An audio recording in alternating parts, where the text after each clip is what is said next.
Salutación, saludos, ¿qué tal? ¿Cómo estáis? Espero que bien, ¿eh?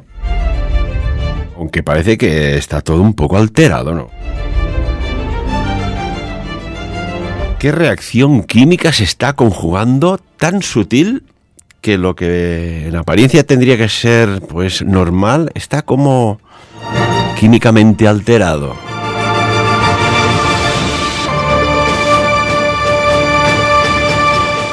Quizás esta pregunta, aunque parezca sencilla, es altamente compleja. El profesor y escritor Tristán Castell de Pinós nos podría hacer algún análisis. Lo saludamos. Profesor Tristán, ¿qué tal? Bienvenido a Sapiens.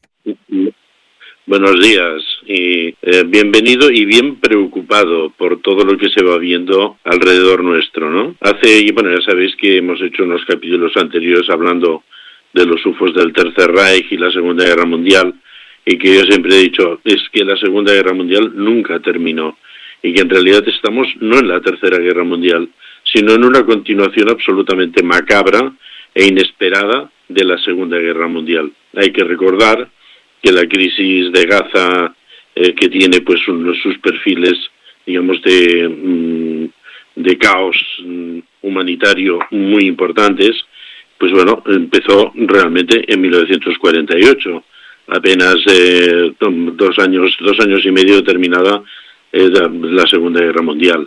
En realidad, pues bueno, fue un punto más, un paso más, ¿no? Y eso se ha ido manteniendo durante todos estos años, sin perder intensidad, con algunos momentos de una cierta tregua, pero volviendo cada vez más radicalmente a unos enfrentamientos absolutamente brutales y crueles, ¿no? Pero detrás de todo esto de esta crisis de Gaza, pues últimamente hemos comentado con algunos, colaboradores míos también, alguna cosa interesante, ¿no?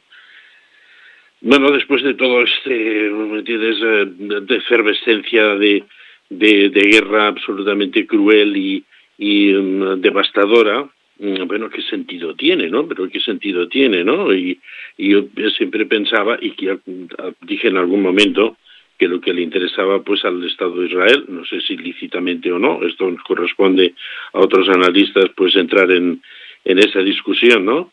Lo que pretendían simplemente es, eliminar al 100% en la zona de la Franja de Gaza. ¿Por qué? O sea, sí que hay un Estado palestino, Cisjordania, y que más o menos, los contenidos políticos, emocionales son los mismos, participan de la misma historia, pero en este caso hay algunas peculiaridades, ¿no? Una vez tú apuntabas de que realmente la denominación de Palestina se la dieron los romanos, que no existía una Palestina antes, ¿no? Y yo decía, bueno, es que los romanos se dieron cuenta que aquello era como una especie de puzzle étnico. ¿Qué pasa? Hombre, hoy en día, pues realmente mantener, en los países una homogeneidad étnica, ni en los lugares más alejados, es muy difícil. Pero yo creo que en la Franja de Gaza hay, como un factor diferencial, hay un tejido de base distinto, que en algún momento lo comentamos cuando hablamos de los esenios, que es esta parte, sur de lo que hoy día llamamos el Estado de Israel, pues ahí se asentó una población fenicia de una, homogeneidad, vamos a llamar racial, muy distinta de la Judea y de todos los cananeos. Formaban parte de esta comunidad fenicia, pero que después teníamos los samaritanos, los galileos, que eran de una, homogeneidad étnica más semítica, y después al norte, en el Líbano, se volvía a encontrar una insertación de población fenicia más importante. ¿Qué quiere decir eso, no? No lo sé, ¿me entiendes? Es decir, creo que ahí, aparte, de un problema puramente político, hay un problema mucho más profundo que el enfrentamiento del nuevo Estado de Israel, digamos, inventado en la noche de mañana de 1948, pues ha tenido siempre con las poblaciones, digamos, protoárabes alrededores. Aquí hay quizás un contenido cultural distinto y hay una forma, digamos, de relación o de, digamos, de crispación de una intensidad diferente. Pero dicho esto, simplemente por interpretar un poquitín los hechos de una forma, digamos, à vol d'oiseau, que dicen los franceses, a vuelo de pájaro, ¿no? El Estado de Israel manifestó abiertamente en los últimos tiempos, digamos, su necesidad de reordenar esa zona de la Franja de Gaza y en un principio, pues yo mismo pensé, hombre, realmente es digamos, un fragmento del Mediterráneo que convertido en una especie de Dubái a lo israelí, es decir, más moderno y más europeizado, podría ser, bueno, un destino turístico increíble, ¿no? Pero hay más, porque últimamente hay una serie de comentarios que dicen que toda esta zona del sur de Israel, frontera con Egipto, hay una gran riqueza de petróleo, ¿no? Yo me pregunto qué valor tiene el petróleo en una sociedad occidental o una sociedad económica que está cantando a los cuatro vientos la desaparición de los combustibles fósiles. Algo aquí hay que no cuadra, ¿eh? Y entonces hay una noticia o una valoración más avanzada sobre todo esto, de que se ha dicho que el Estado de Israel ya ha hecho concesiones, ¿me entiendes?, de, digamos, de espacios petrolíferos a diversas compañías internacionales que probablemente también estarán de alguna forma participadas por Arabia Saudí. Es decir, antes de matar al cordero, ya se han vendido las partes, ¿me entiendes?, los carretes, las costillas y todo, ¿no? Es decir, me parece muy sospechoso, ¿no?, que se hayan vendido ya concesiones petrolíferas en, digamos, la zona de la Franja de Gaza. Pero hay otra noticia que me llamó más la atención y que quiero, de alguna forma, pues introducirla para valorar, para ver este momento, para intentar... bueno, ya sé que es un momento en el cual todas las cosas que digamos pueden ser, digamos, elementos de confusión. Pero es que el tema no es fácil describirlo, es tan poliédrico que no es fácil describirlo. Pero a mí me llama la atención que era alguien que me comentó que hay un proyecto en Israel que se llama el Canal Ben Gurión. ¿Qué es el Canal Ben Gurión? Vosotros, bueno, si realmente miráis un mapa de la zona de Suez y del Sinaí, os daréis cuenta que el canal digamos, el sur del Sinaí entra en el Mar Rojo con una forma de triángulo invertido. A la derecha está el Golfo de Aqaba, que, digamos, mira más hacia la Franja de Gaza, y a la izquierda pues está el Canal de Suez, que mira más hacia Alejandría, ¿no?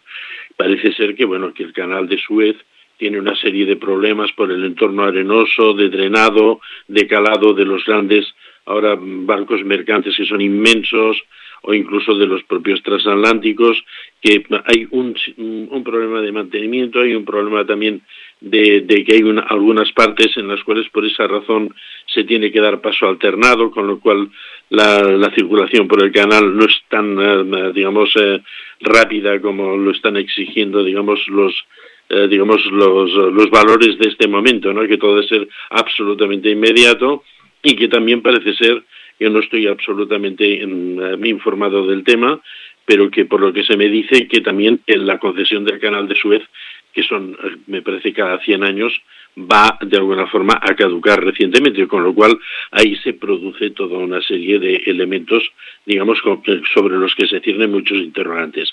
Pero la idea es la siguiente, que es, para, digamos, el Estado de Israel sería un elemento, digamos, de éxito geoeconómico, de construir lo que ellos tienen un plan que se llama el Canal Ben Gurión. El Canal Ben Gurión pasaría, digamos, tendría que salir desde la Franja de Gaza, en paralelo a la frontera con la parte del Sinaí egipcio, a buscar la salida al Golfo de Aqaba. ¿eh? Los únicos problemas de todo esto es que la salida a ese fragmento del Mar Rojo, que también por abajo tiene, digamos, población circundante non grata al Estado de Israel, podría tener pues algún tipo de problema, ¿no? Pero ellos, claro, digamos, el canal sería más corto, más fiable, porque pasa por una zona menos arenosa y más rocosa, y además desde el principio se podría conseguir un calado mucho más profundo para, de alguna forma, salvar los problemas que tiene el actual canal de Suez. Y ese nuevo canal Ben Gurión, ¿dónde saldría? Pues, amigos míos, sale justamente en Gaza. Y entonces, claro, si sale en Gaza, pues un canal de este tipo, ¿qué es lo que imaginaremos, no? Pues que de alguna manera habrán de crear grandes puertos industriales, etcétera, etcétera, etcétera, etcétera, etcétera.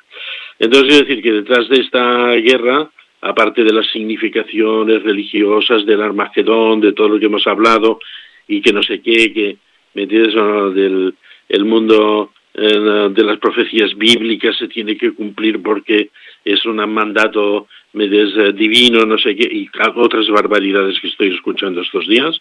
Pues bueno, lo que hay detrás yo pienso que es un cambio, digamos, geoeconómico importantísimo para el Estado de Israel, aparte de que el Estado de Israel tiene otros problemas a nivel industrial, porque en estos momentos, claro, digamos, ese conjunto político tiene, digamos, un carácter mucho más europeo occidental, y sus elementos industriales están avanzando a una velocidad muy superior a la de los pueblos circundantes, por descontado, ¿no?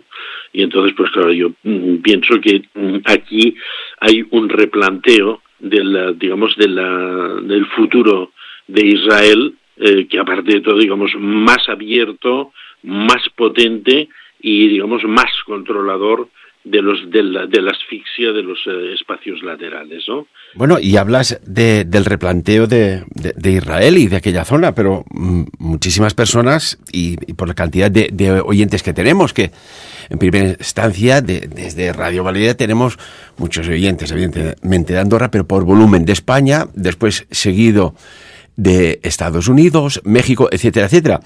España, ¿cómo la ves? Porque yo, con los datos que tenía, hicimos como una semiprofecía que Cataluña tendría su independencia para el año 2029. Y yo no sé si está más cerca o más lejos, pero la verdad es que está todo, que tendría que estar más pacificado, más tranquilo.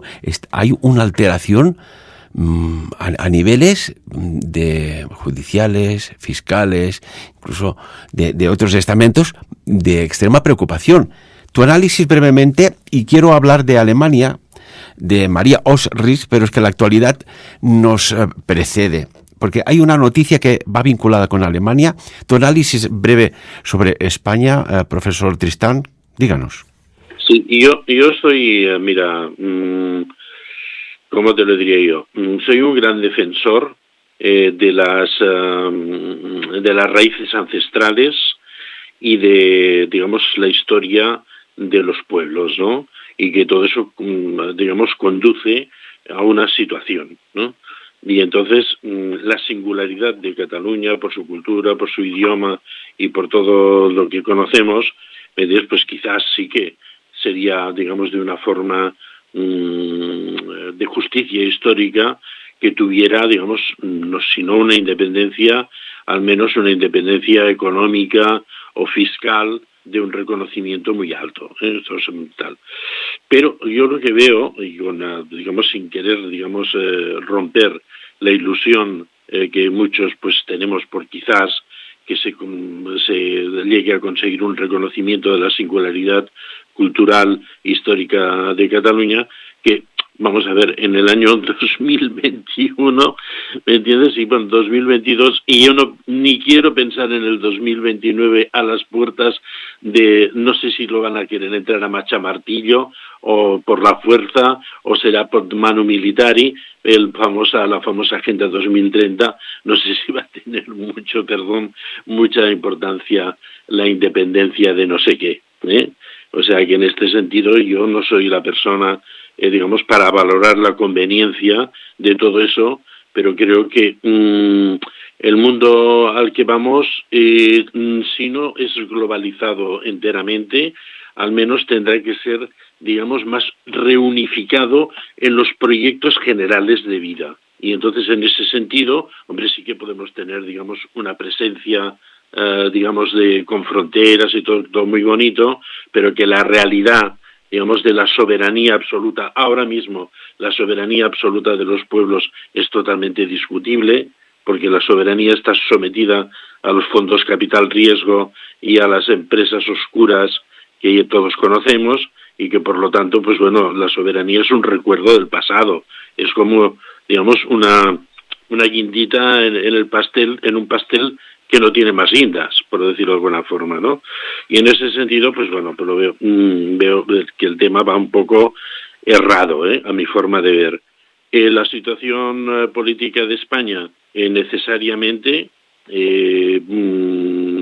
la veo muy compleja en los próximos meses, por descontadísimo, y la veo, digamos, de un riesgo no pequeño, de un riesgo no pequeño.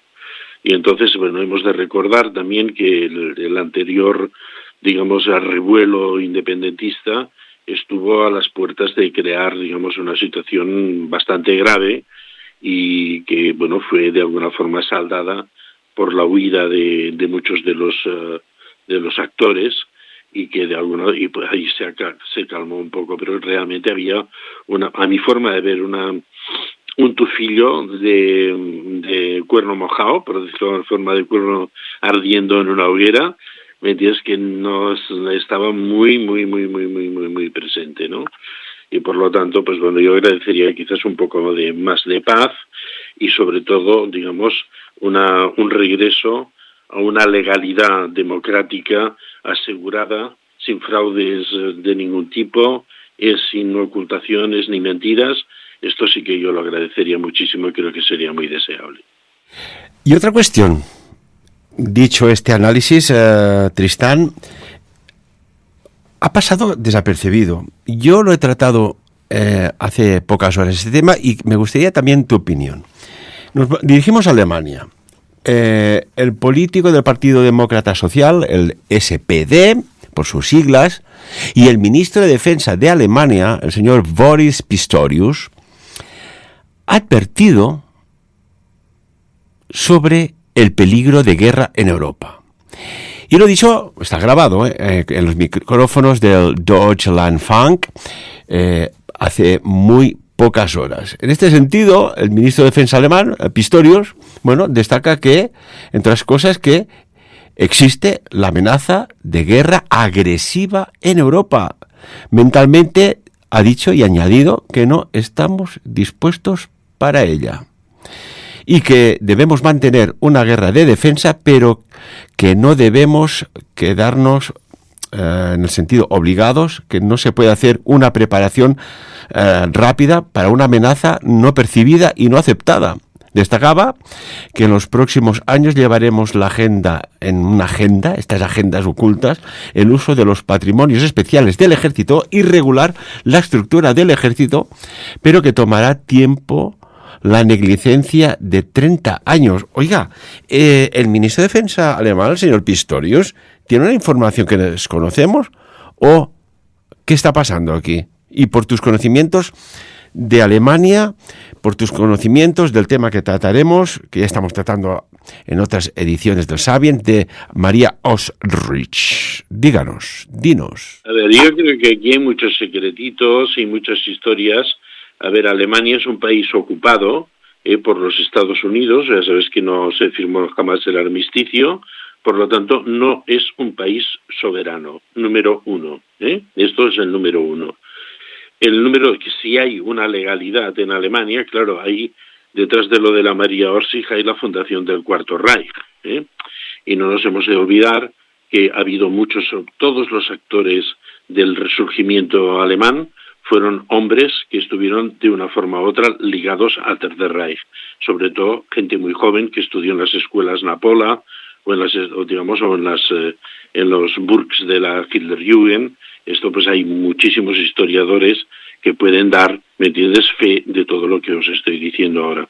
Hasta incluso, ¿me entiendes?, en un momento determinado se habló que de Angela Merkel, que era una descendiente de Hitler, lo cual no es exacto, pero sí que es muy probable que fuera hija de la hermana de Eva Braun y de un general de las SS que se llamaba Figelein.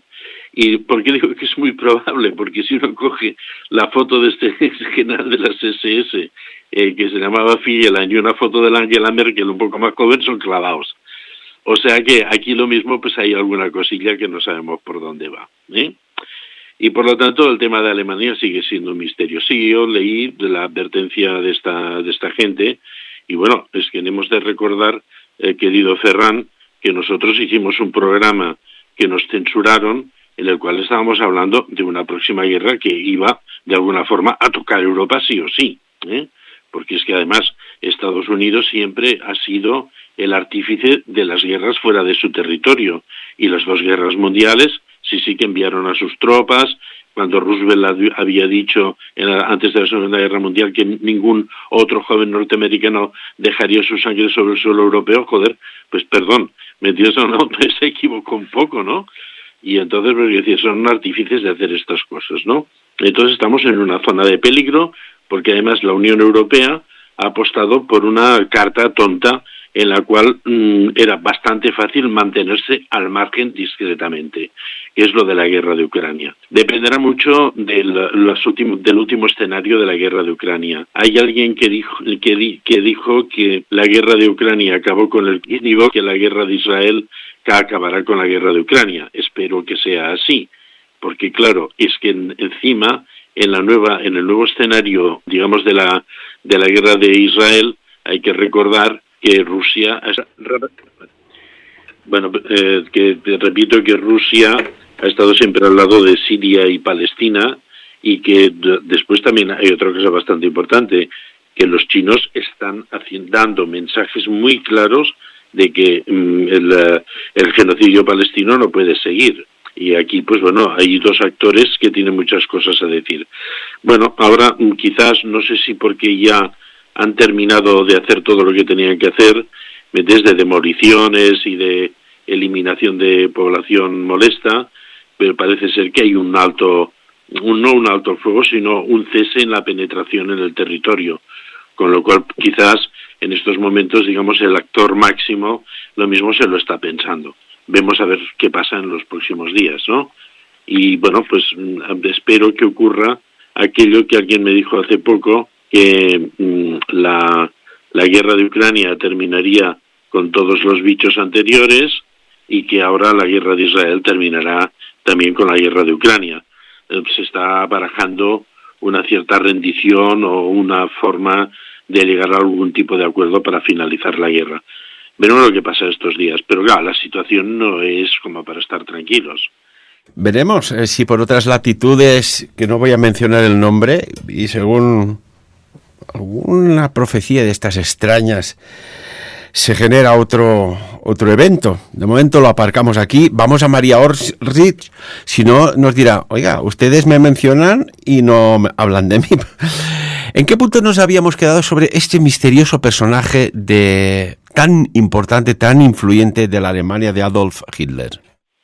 Bueno, nos quedamos en 1943, porque hasta, digamos, 1942 hay un primer evento que es el asesinato de Reinhard Heydrich en Praga, que es lo que empieza a marcar un poco como un avance no deseado hacia una dirección no deseada, pero que hasta este momento la producción de los elementos volantes bajo todo tipo de experiencias y un avance muy claro hacia ir consiguiendo, digamos, la excelencia de estos aparatos, va viento en popa.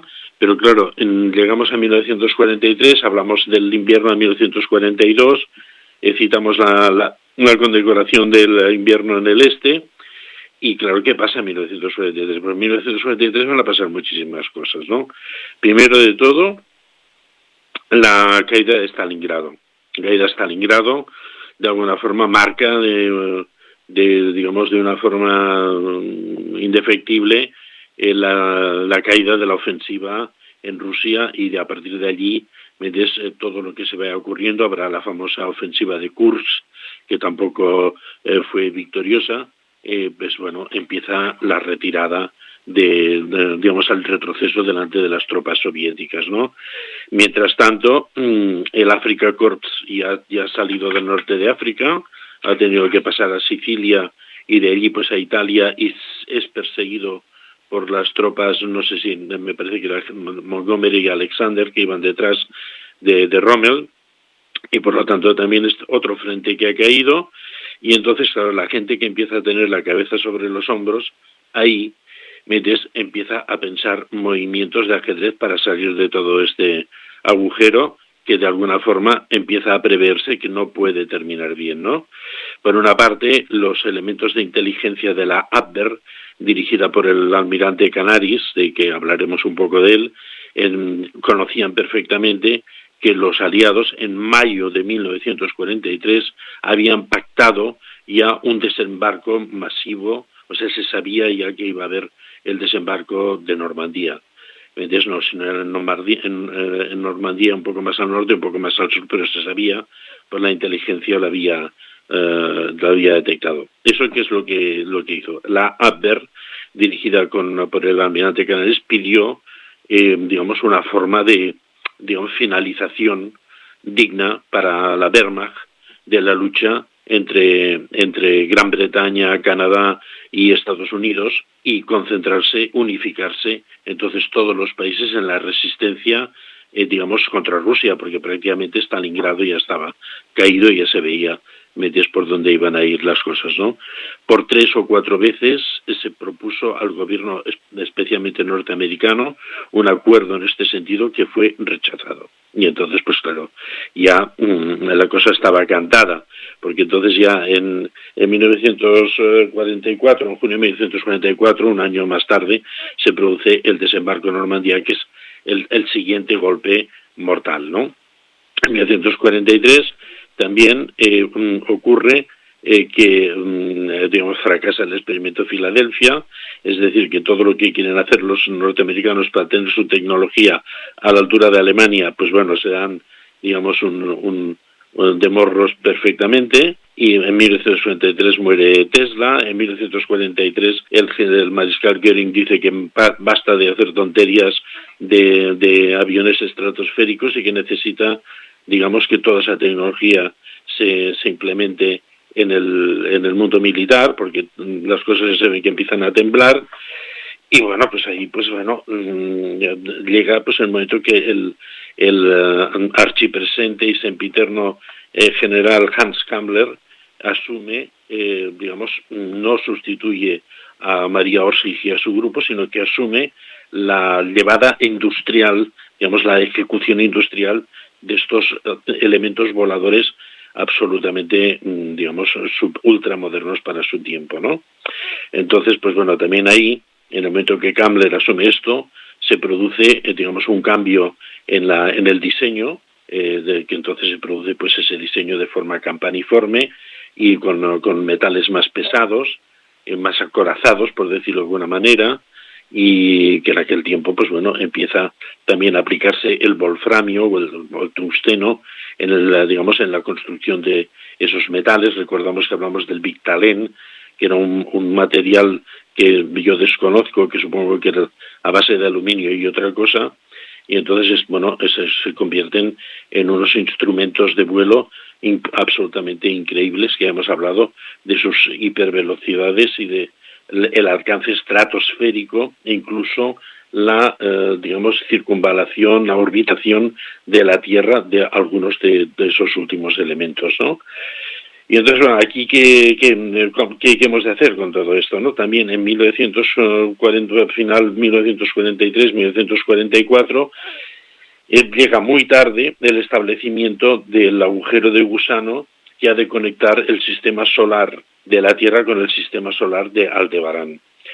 Entonces, también en ese tiempo, todo esto comandado por María Orsig y por el general Kammler, se produce una primera prueba de enviar uno de los Hanebus últimos, digamos, más evolucionados, a penetrar en el agujero de gusano, y bueno, realmente lo que ocurre, y que se queda totalmente pasmados, la gente que presencian, digamos, la entrada en esa puerta del espacio-tiempo del Hanebu, pues que desaparece, y al cabo de un tiempo relativamente breve vuelve, porque claro, la penetración en un agujero de gusano elimina totalmente las distancias estas estratosféricas que habría desde la Tierra hasta Aldebarán a 68 años luz.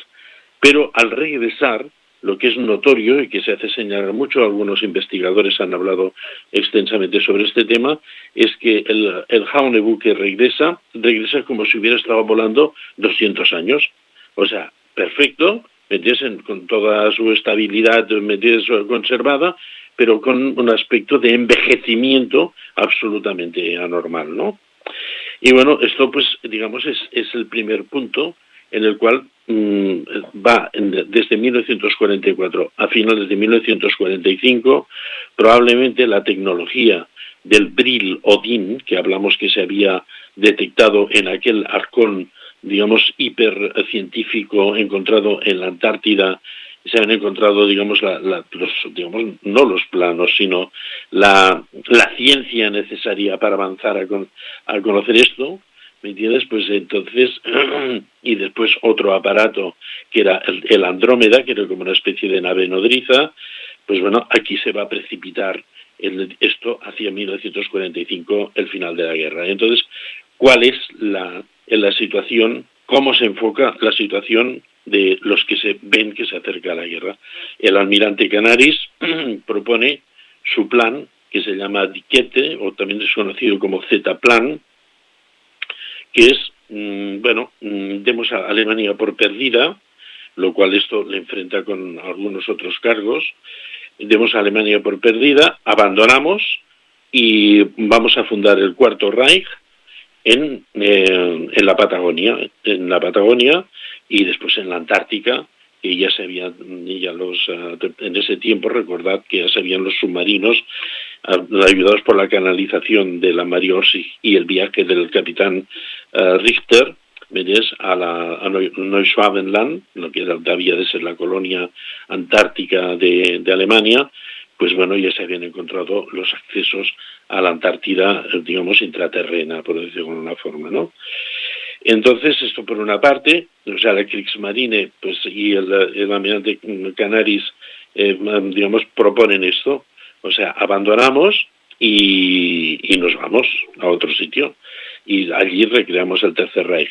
El Himmler, que está en todos los tableros de juego de todo este momento en el que se está pretendiendo buscar una salida, añade Groenlandia, donde se fundará la base Thule, y que si nos da tiempo hablaremos de Wilhelm Landing y de sus libros que hablan extensamente de ella, y también una expedición muy importante al Mato Grosso, que no sabemos si es hay gente que dice que es porque allí ha habido una caída de un verdadero aparato extraterrestre y se va a buscar, o también se habla de una instalación en el centro de Brasil, que esto hay una serie de libros últimamente que han salido y que explican bastante el destino de toda esta gente, ¿no?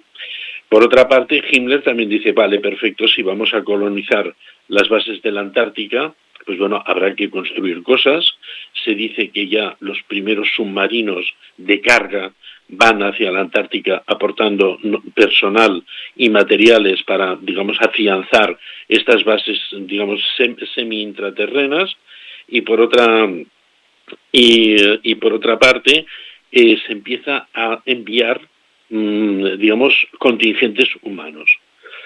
Se habla de 2.600 hombres escogidos de las SS, y muchos de ellos viniendo del frente del este, de la lucha en el frío, que son transportados a las bases de la Antártica. Y algo, que es un detalle, digamos, quizás menos conocido, que es la creación de una división o un grupo de mujeres que van a ir, que lo curioso es que no son mujeres alemanas, sino que son mujeres ucranianas. Bueno, ya se sabe que las mujeres ucranianas son especialmente bellas y de una naturaleza, digamos que ellos reconocían como una naturaleza aria, y que estas mujeres son trasladadas también al mismo tiempo a la Antártica. Y yo también creo que hubo ya jóvenes de la Hitlerjugend que también se trasladaron allí en la creación de estas bases subterráneas en la Antártica, donde se trasladará toda la tecnología antigravitatoria, porque a partir ya de principios de 1944 se ve que la situación es muy complicada, y entonces lo que quieren a toda costa es que la tecnología antigravitatoria no caiga en manos de los aliados, ¿no? Y todo eso se va trasladando allí. Entonces, bueno, Himmler cuenta con, bueno, el acuerdo con María Orsic, que está trabajando ya en el Brilodin y el Andrómeda. Entonces, para hacer, seguramente hay otra cosa que estamos, de alguna forma, quizás nos pensamos que estos aparatos, repito que era necesaria una interfaz humana-máquina para ser pilotados, pues bueno, tenían de alguna forma, sí que alcanzaban velocidades extraordinarias. Los Jaunebus 6, 7 ya alcanzaban 2.000 kilómetros hora, pero los últimos 7 y el Brilodin eran 12.000 kilómetros hora. Es decir, que a lo que os voy a explicar ahora, que Kammler y Orsic, y también en pleno acuerdo con Himmler, deciden de alguna forma intentar llevar, digamos, misiones a la Luna, y a Marte. Y entonces, bueno, esto, pues recordemos que hay antecedido, hemos hablado de Die Glocke, que era una especie de puerta del espacio-tiempo, que los propios últimos Jaunebus prácticamente eran máquinas del tiempo también, y entonces se van a crear unas bases en la Luna. Y entonces, por otra parte, queda la Wehrmacht. La Wehrmacht sigue de alguna forma trabajando en la tecnología explosiva. Ahora hablaremos de la tecnología implosiva, que es muy importante. Siguen con las V1, las V2 y siguen con el tema de la bomba atómica. La bomba atómica, que ahora hablaremos también un poquitín de todo este tema, ¿no? Y entonces, pues bueno, pues tenemos todo este momento que es el caos final, donde se mantiene el pulso final contra todo el mundo atacando a Alemania, y esto que es una cosa que, bueno, que es incomprensible cómo aguantaron, ¿no? Y mientras tanto, pues siguen, bueno, investigando hasta el último minuto, ¿no?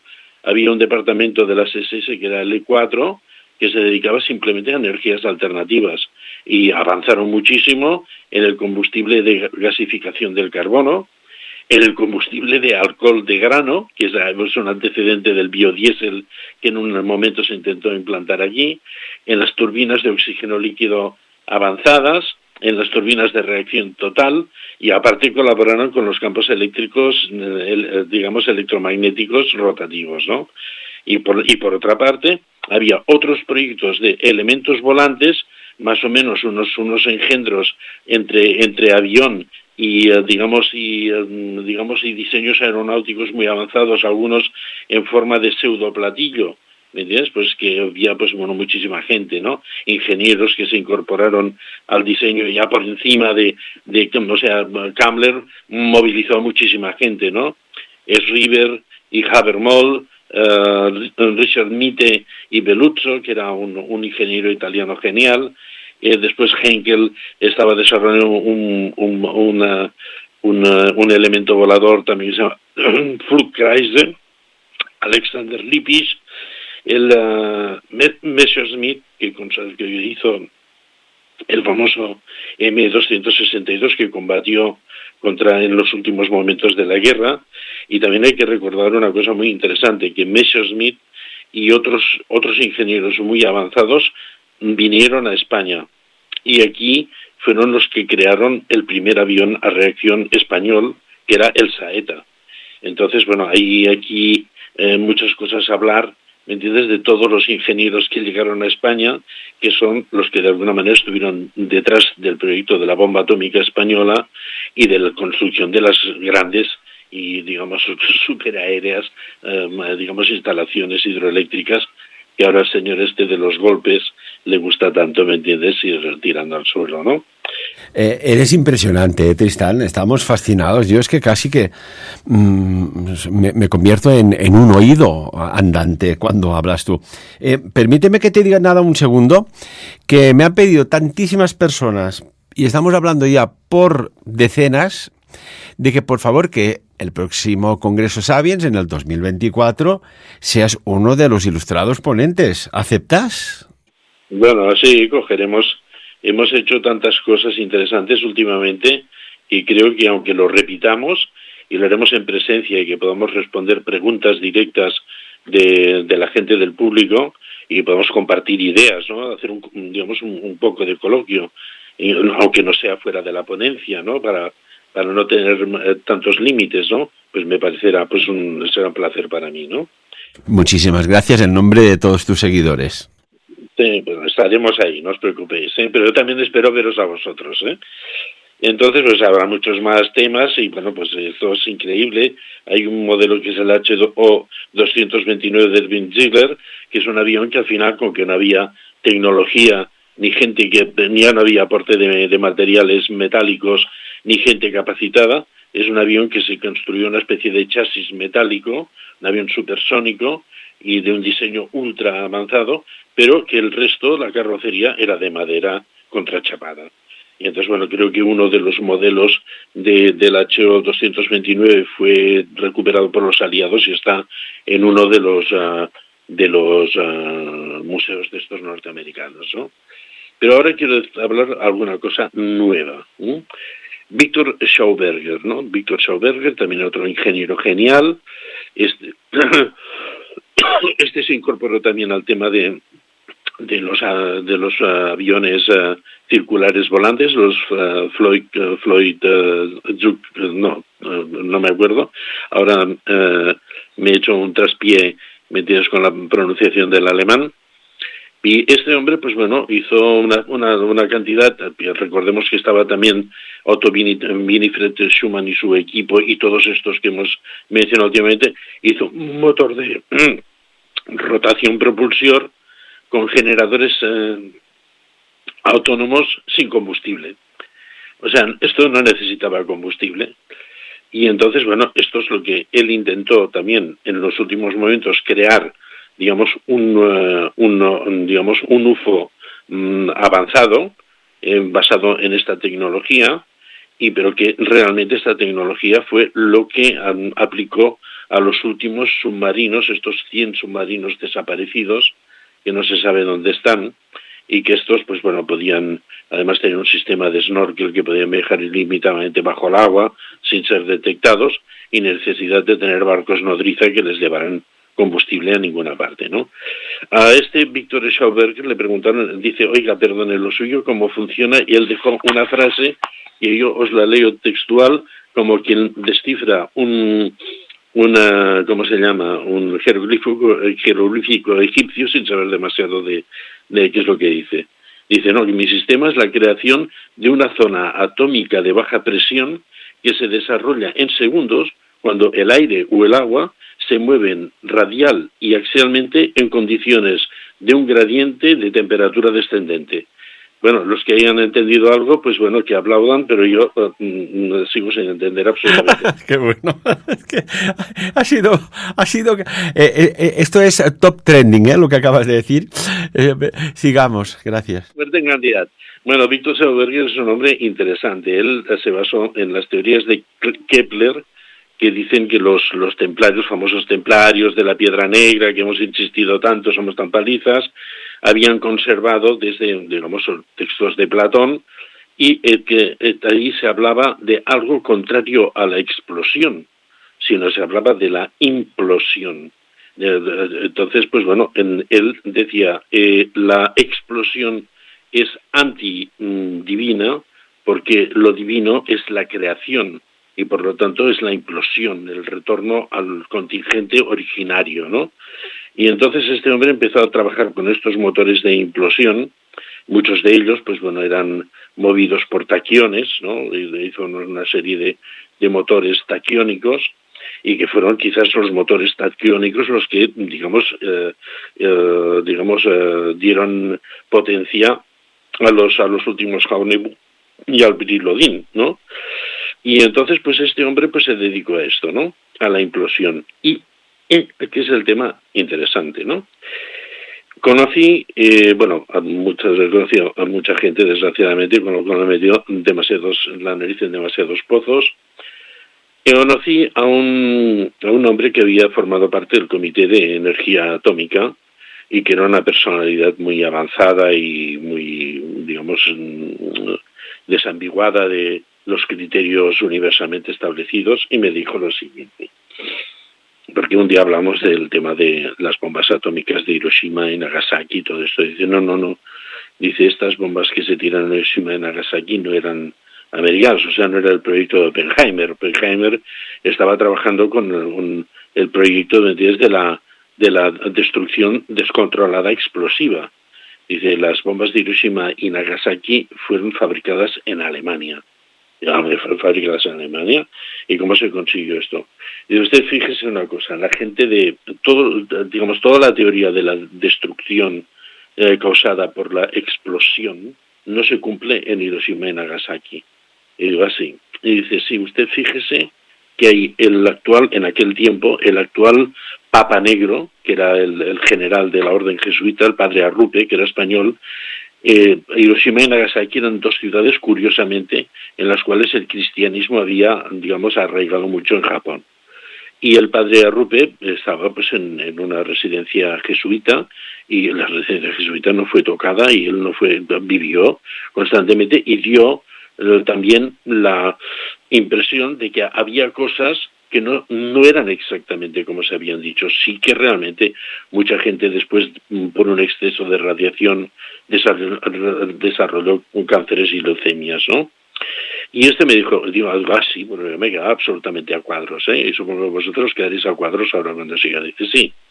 Dice, los americanos, dice, es curioso que los alemanes enviaron una bomba atómica de las suyas desmontada a Japón, y en Japón no se atrevieron a utilizar esa tecnología como defensa, y luego fueron los que, digamos, sufrieron el experimento de los americanos de la visita del Enola Gay, ¿no?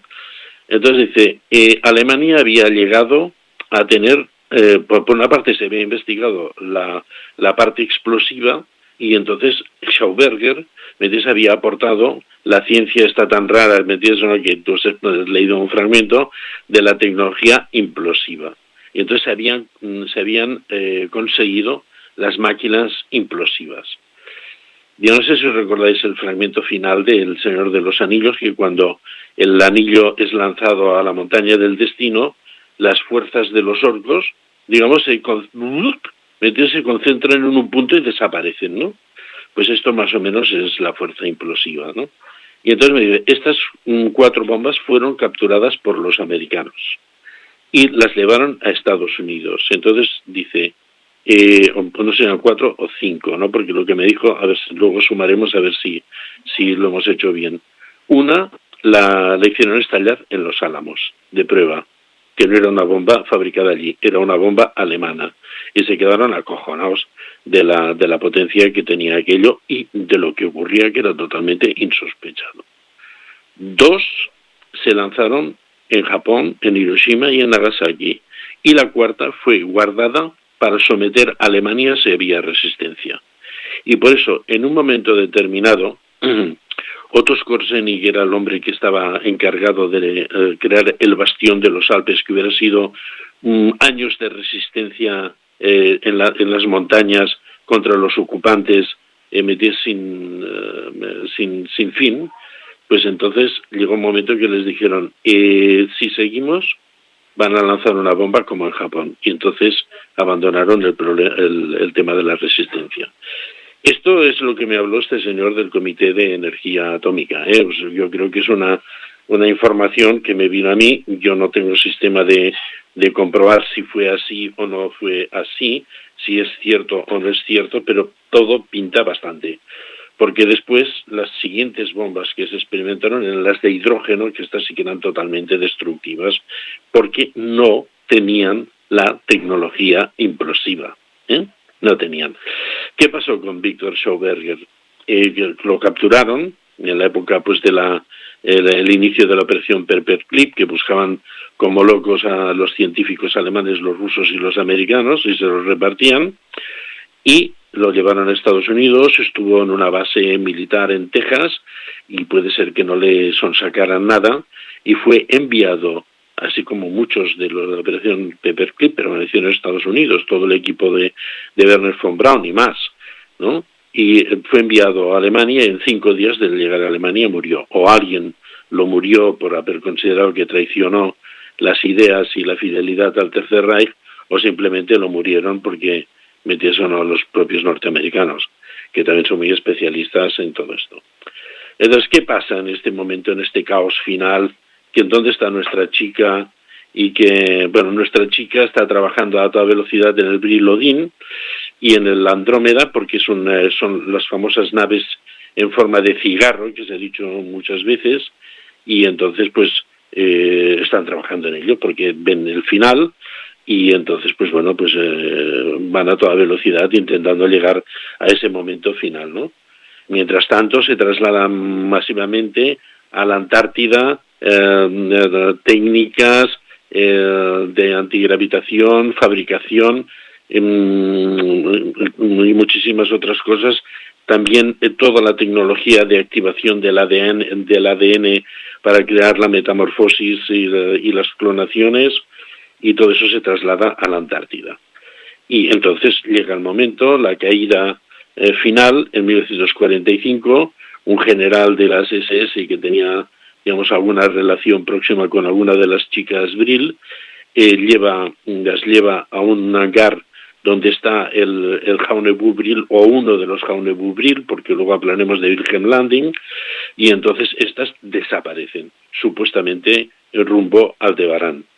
Solo quedan un pequeño texto y una nota final que dejan a todos los miembros de la Brill y la Thule, que dicen: nadie debe quedar aquí. Es decir, toda la gente que sabe tiene que irse de Alemania, ¿no? ¿Qué pasa con más cosas de María Osick? Desapareció. Bueno, mira, hay una película que yo todavía no he conseguido, he visto una crítica del 2017 que se llama The Maria Osick Story, o sea, si la conseguís, pues nos la compartimos, pero sí que es cierto que hay una cosa muy sospechosa.